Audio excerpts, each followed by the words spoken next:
Hello guys, দেখো তোমাদের সাথে ঝিঙ্গার তরকারির একটা রেসিপি নিয়ে চলে আসছি। আর ঝিঙ্গাটাকে কেটে টুমটুম করে একটু ফেড়ে নিয়েছিলাম আর বেসন আর হলুদ লবণ দিয়ে ভেজে নিয়েছি।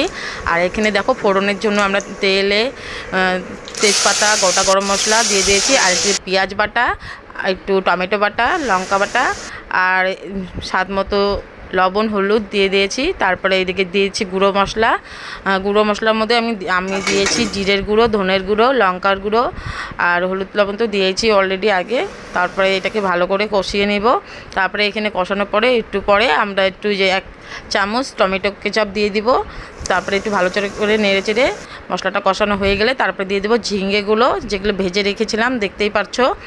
আর এইভাবে কি ঝিঙ্গেগুলো সবগুলো দিয়ে একটু নাড়াচাড়া করে তারপরে একটু ঢেকে রেখেছিলাম। তারপরে দেখো এই যে এখন একটু জল দিয়ে দেবো। জলটা তোমাদের পরিমাণ মতো অল্পই দেবো, কেন কি ঝিঙ্গের থেকে জল ছাড়ে, এর জন্য অল্পই দেবো। তারপরে একটু চিনি দিয়ে দেবো। চিনি দেওয়ার পরে এটাকে আবার একটু ঢেকে রাখবো। আর কয়েকটা কাঁচা লঙ্কা চিড়ে এটার মধ্যে দিয়ে দেবো, কেন কাঁচা লঙ্কা চিড়ের গন্ধটা খুব ভালো লাগে। তারপরে দিয়ে দেবো ঢাকনা খুলে 5 মিনিট পরে দেখো কালারটা কত সুন্দর লাগছে। আর এখানে দিয়ে দেবো ধনেপাতা কুচি দেওয়ার পরে আবার একটু ঢেকে রেখে দেবো কিছুক্ষণের জন্য। তারপরেই রেডি হয়ে যাবে আমাদের ঝিঙ্গের তরকারি।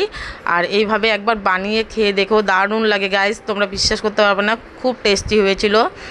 রান্নাটা খুব টেস্টি হয়েছিল। আর এই রেসিপিটা ছিল আমার মা রান্না করেছিল, খুব স্বাদ হয়েছিল। তোমরা একবার ট্রাই করে দেখো, তারপরে তোমরা বলো, জিভেই লেগে থাকবে। এরকম করে ঝিঙ্গার তরকারি আগে কোনো দিন খাইনি, মা প্রথম করে রান্না করে খাওয়াইছে, খুব টেস্টি হয়েছিল। তোমরা খেয়ে বলো কমেন্টে।